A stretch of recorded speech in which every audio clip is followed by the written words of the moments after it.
Today's Real Vision Daily Briefing is sponsored by Engrave, maker of the coldest hardware wallet Zero and stainless steel backup graphene.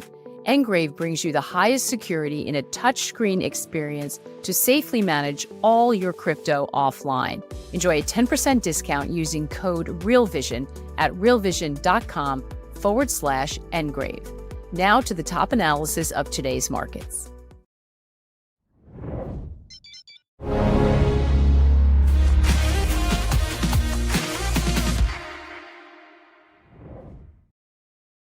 Does the jobs number paint the real picture? Hi, everyone. Welcome to the Real Vision Daily Briefing. With me today is Peter Boockvar, the Chief Investment Officer at the Bleakley Advisory Group, and now also a member of the RV Marketplace, which we are so excited about. Hi, Peter. Thank you, Maggie. Great to be here.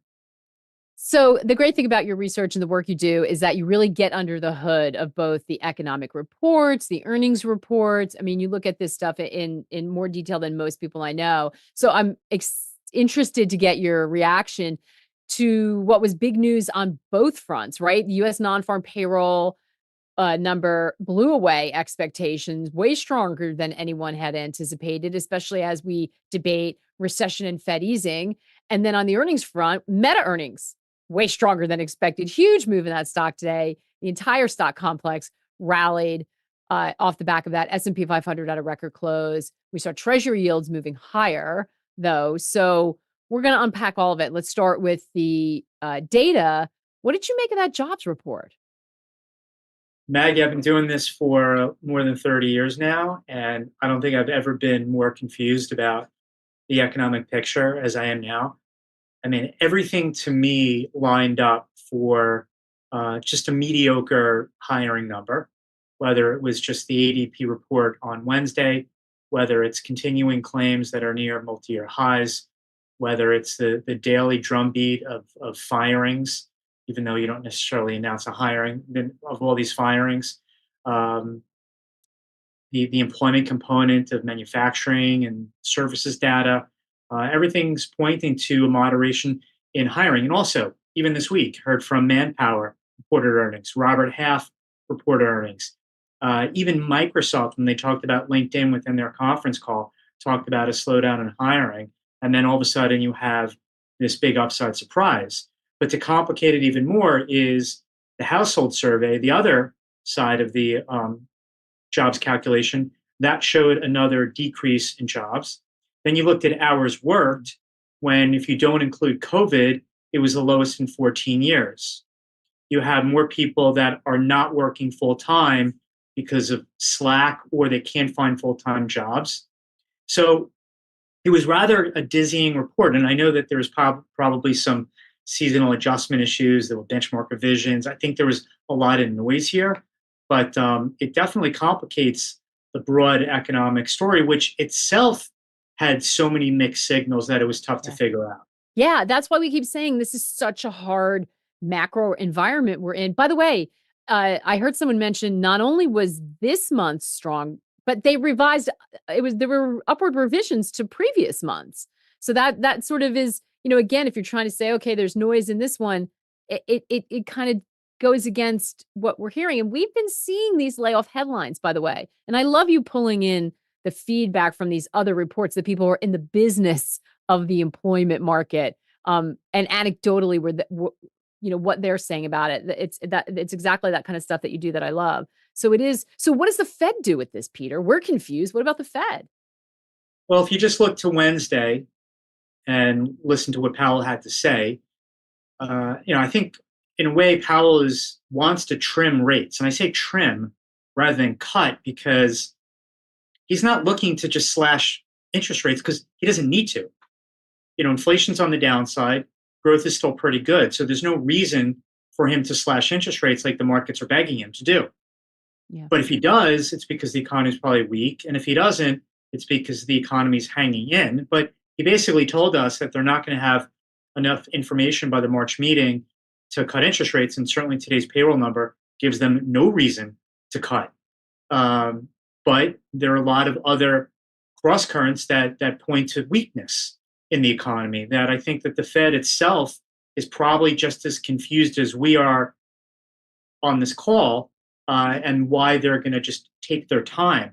I think the more pressing shorter term issue, assuming they don't cut in March, is what happens with their balance sheet, since the reverse repo facility only has about a half a trillion left, which is quickening the pace at which the Fed is going to have to make a decision on their balance sheet and what level of bank reserves they need to have. Uh, Either way, I think Powell's worst nightmare is a reacceleration of inflation, and why he's going to be reluctant to give the markets what they want on rate cuts, again, unless you see a notable decline in the economy and a sharp rise in the unemployment rate. Yeah.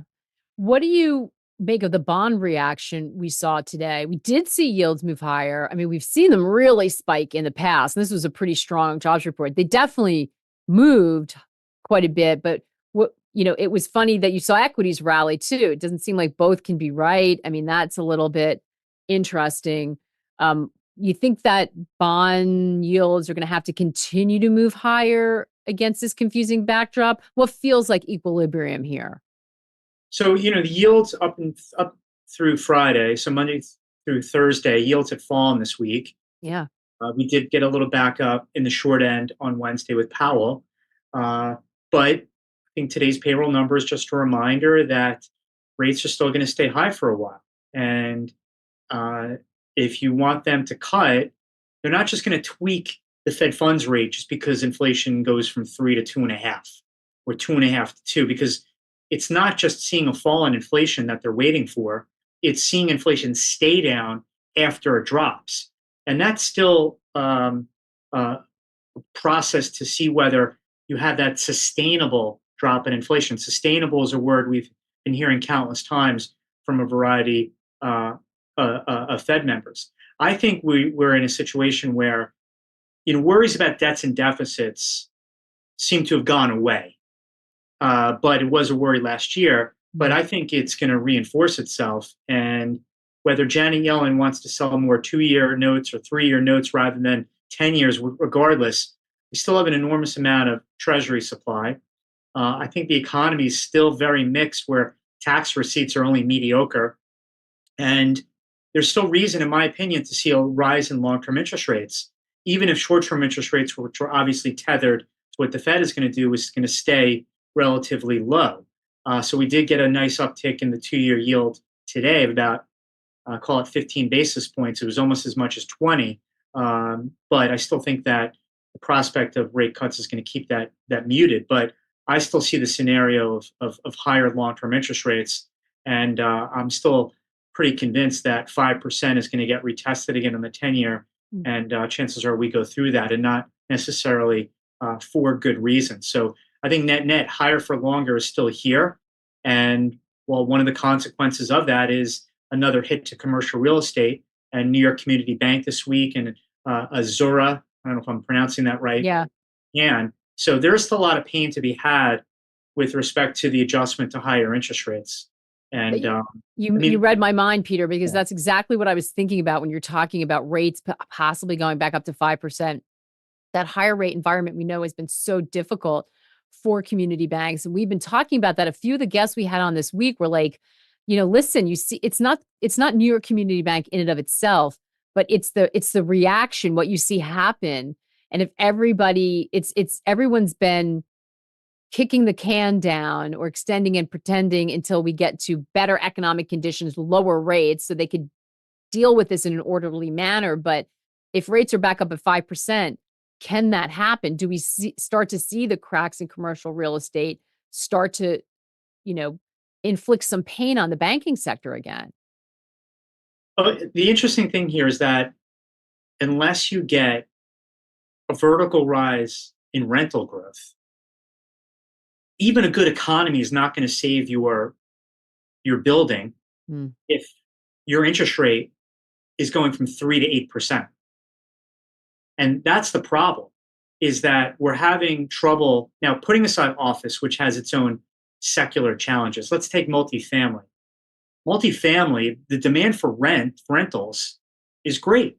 7% mortgage rates makes it unaffordable for many to buy. They would rather rent. So good, well-run apartment buildings are high 90s% occupancy.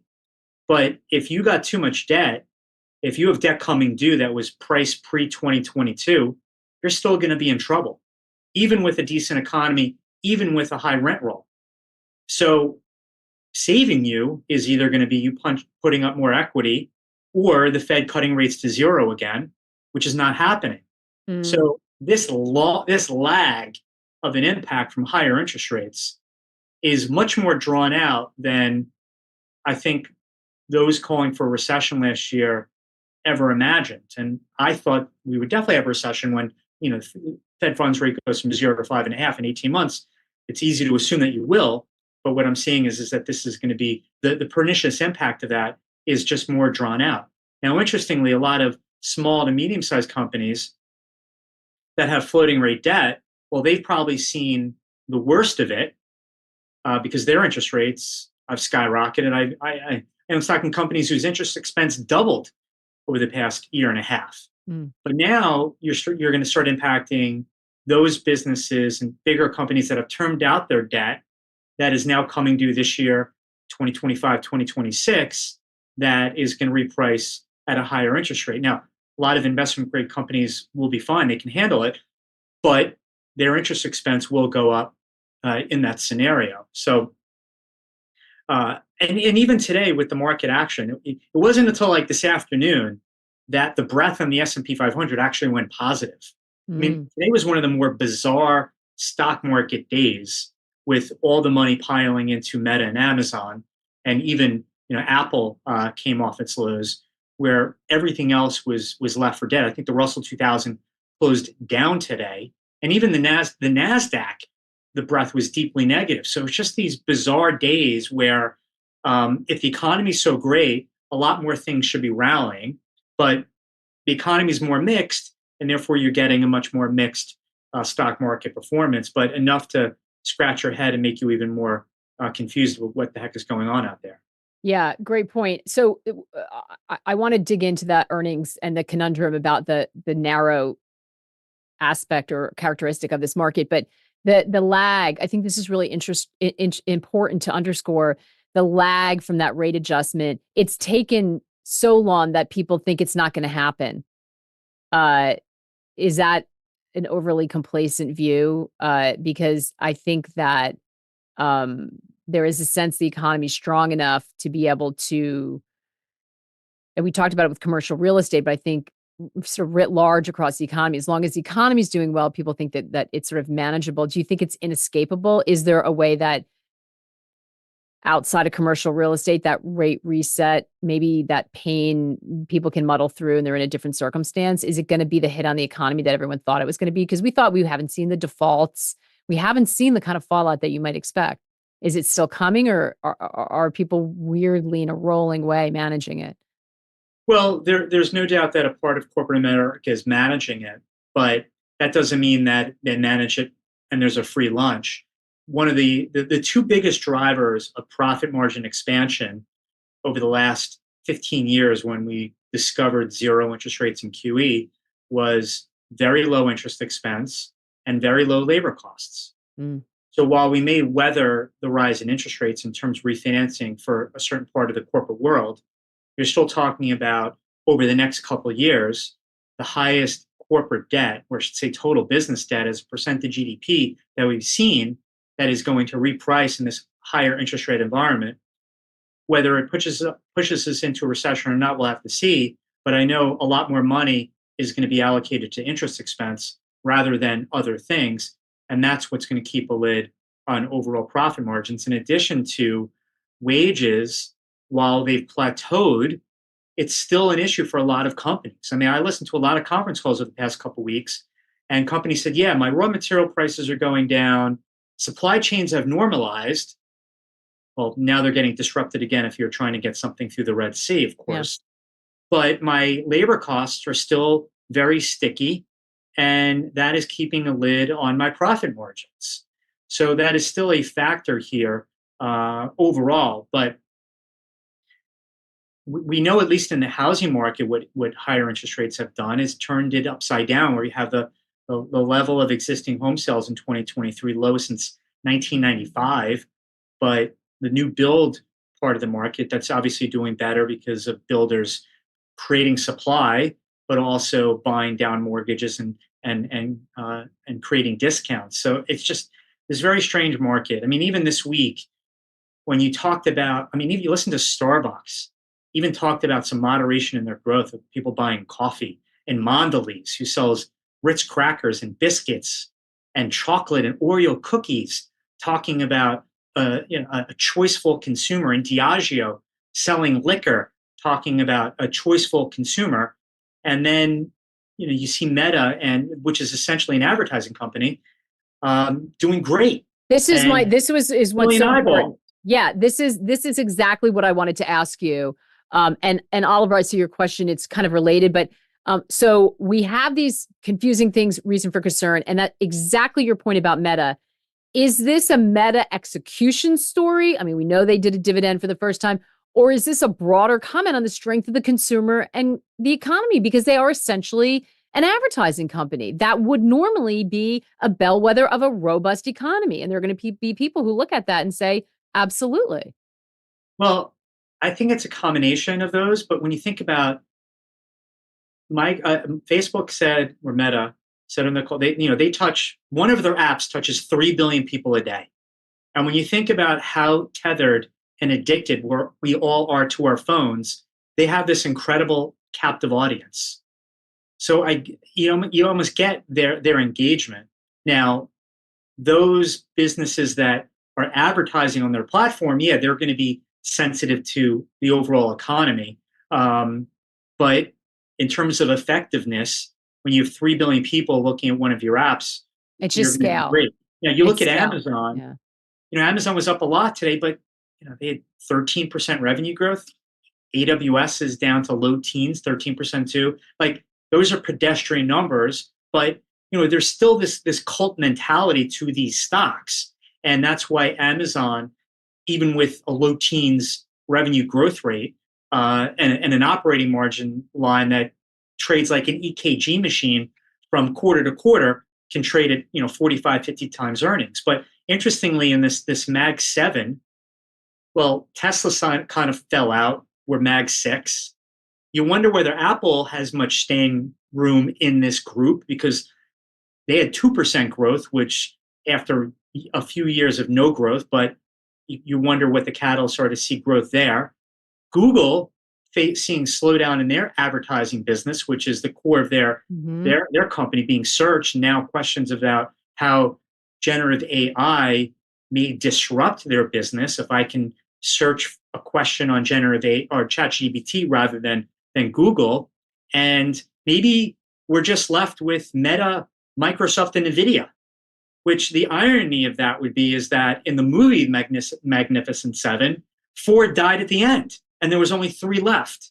So I think that that's one thing that we should keep an eye out here, is whether we're sort of winnowing down these great 7 cult stocks, and further narrowing what was an extraordinarily narrow market to begin with.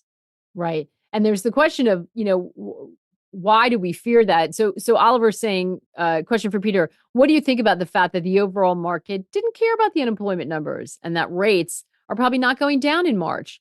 Nothing gets in the way of the rally when it comes to these tech stocks. How can stocks be rallying and bonds be rallying at the same time? Doesn't one of them have to be wrong? It's a great question, and I wish I had a good answer. I mean, on Wednesday, the market was bothered by Powell saying we're not cutting in March. Today, it didn't care at all about the spike in interest rates because of Meta and Amazon.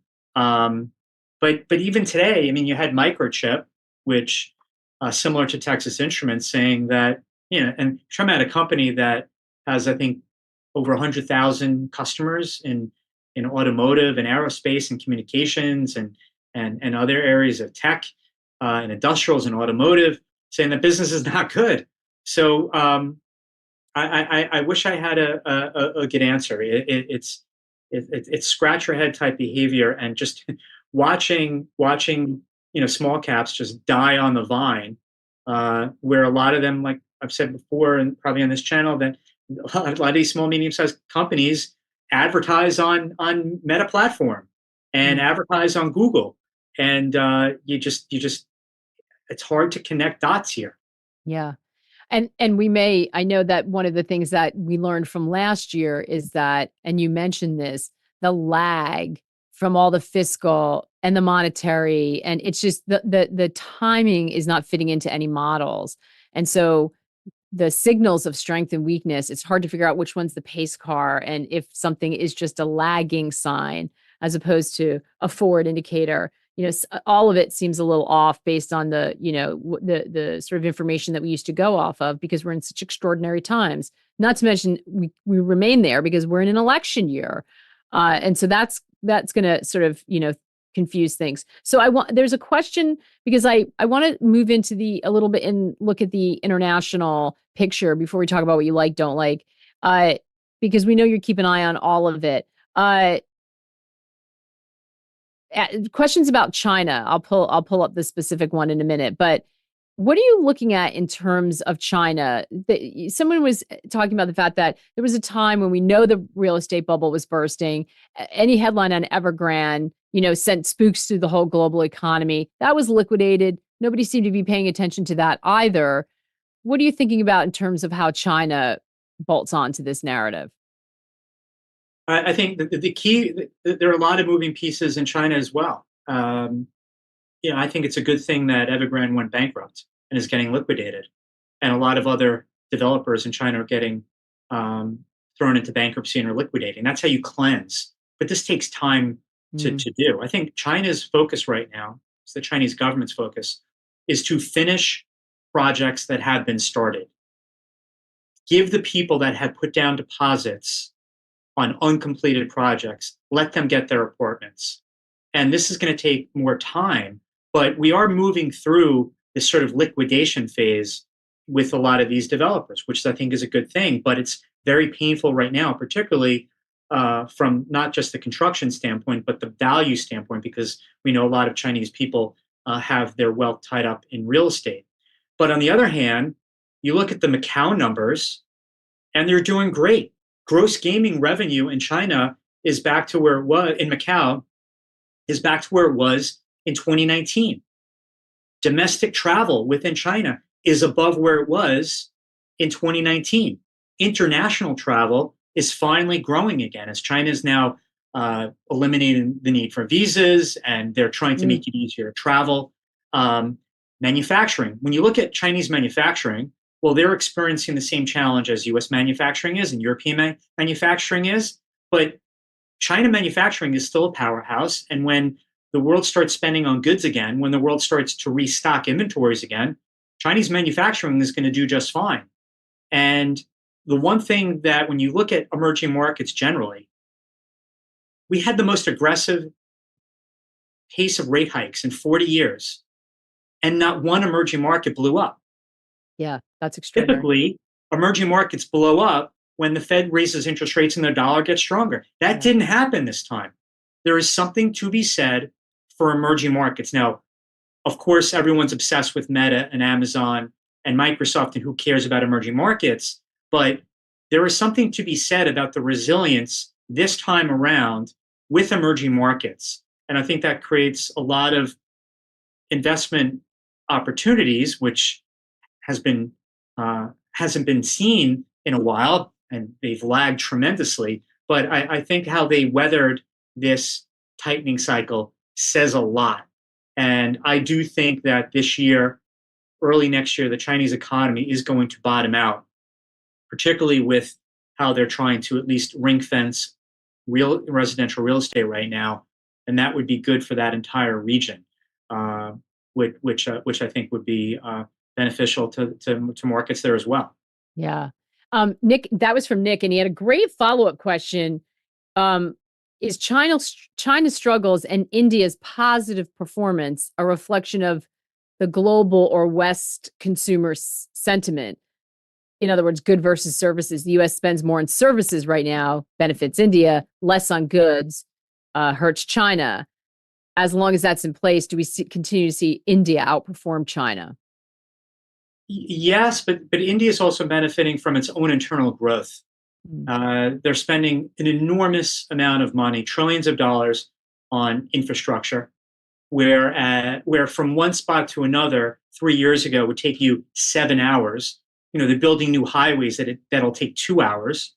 I mean, the advancements of infrastructure, whether it's the grid, whether it's the highways I mentioned, the airports that they're building, they are modernizing as quickly as they can that country. Plus, you also have the huge amount of young people there that also just creates organic growth as well. So it's not just uh, someone in the U.S.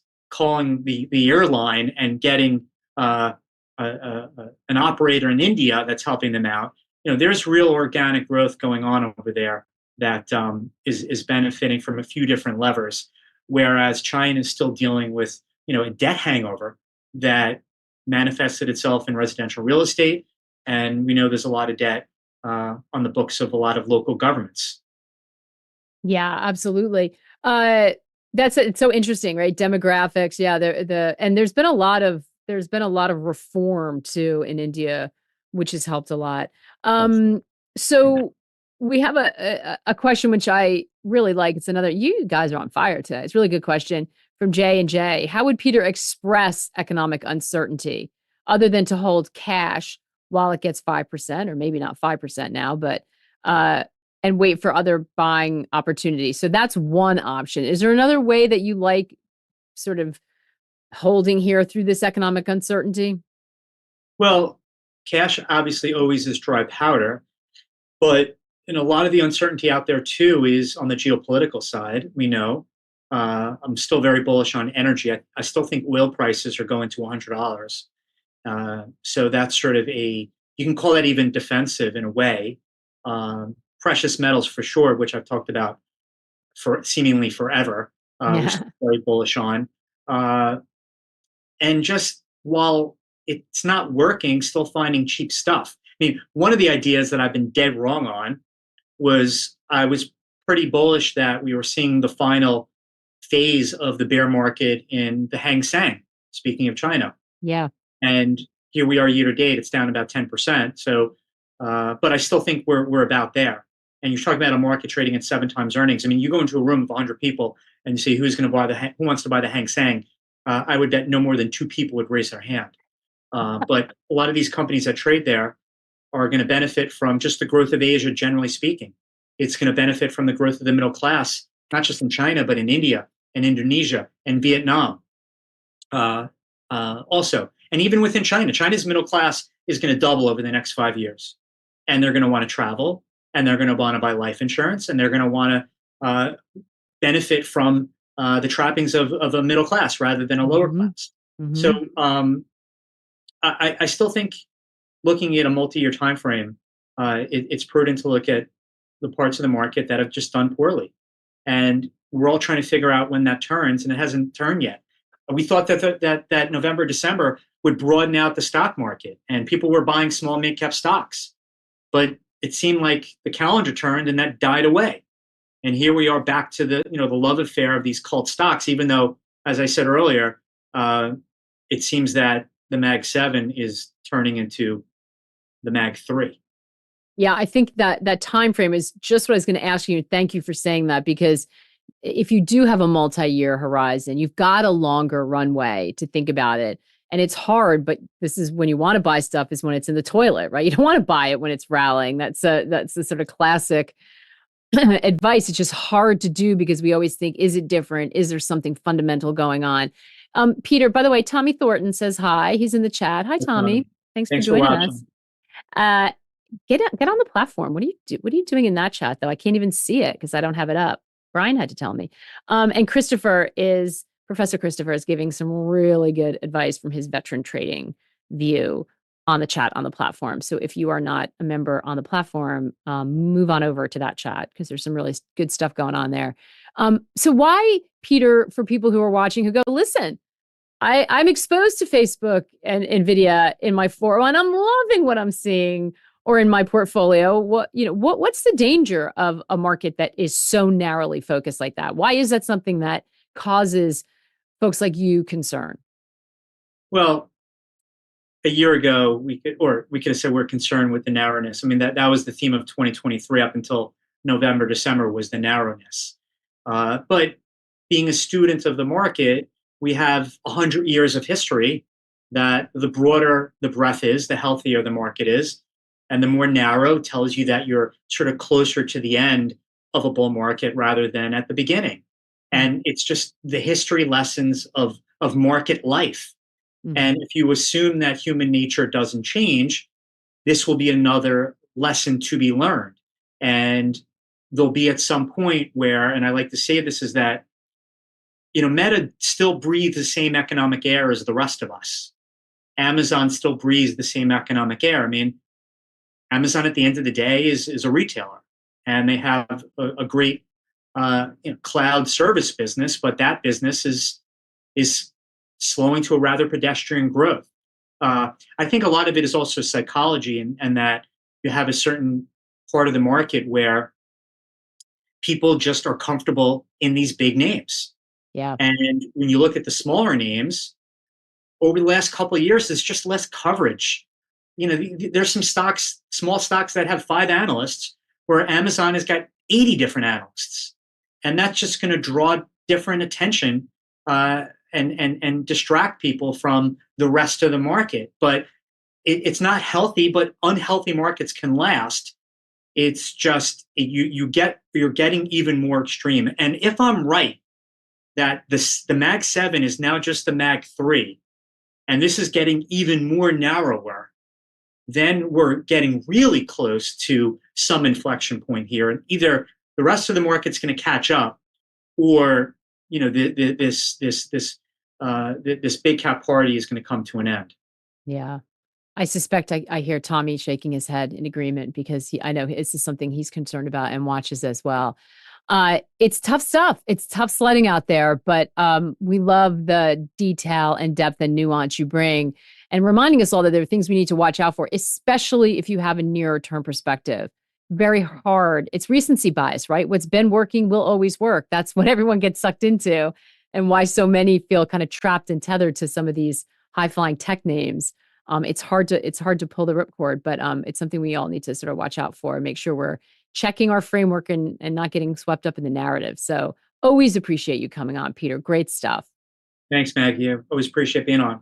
And remember, if you would like to receive Peter's Boock Report, which someone just asked for, go check it out on the marketplace. You can find it now. I think it's on the tab on the left-hand side. It's got its own little icon now. And it's the same analysis he sends to institutional trading desks every day. Real-time data analysis, risk, asset positioning, coverage of equities, commodities, currencies. You get it all. And you can get an RV discount. Just go to realvision.com/marketplace. And if you missed it, Ral and I caught up today for a really fascinating conversation. We rounded out our education week. This week was, I don't want to call it personal finance in the way you think of it, but it was a personal take on approach to building wealth. Really, really interesting conversation with Ral. Someone said it was the best thing they've ever seen on our platform. I found out things I didn't know about Ral, which was really interesting. He was really dishing today. So encourage you to go check it out and leave your comments. We're going to be doing more of this kind of stuff because we all need help navigating these really tricky times, as Peter just described. So take the time over the weekend to check them out. Thanks, everybody. Love the smart conversation. You guys are the best. Enjoy the weekend. Take care and good luck out there. Today's show is sponsored by Engrave, maker of the coldest hardware wallet Zero and stainless steel backup graphene. Engrave brings you the highest security in a touchscreen experience to safely manage all your crypto offline. Enjoy a 10% discount using the code REALVISION at realvision.com/Engrave.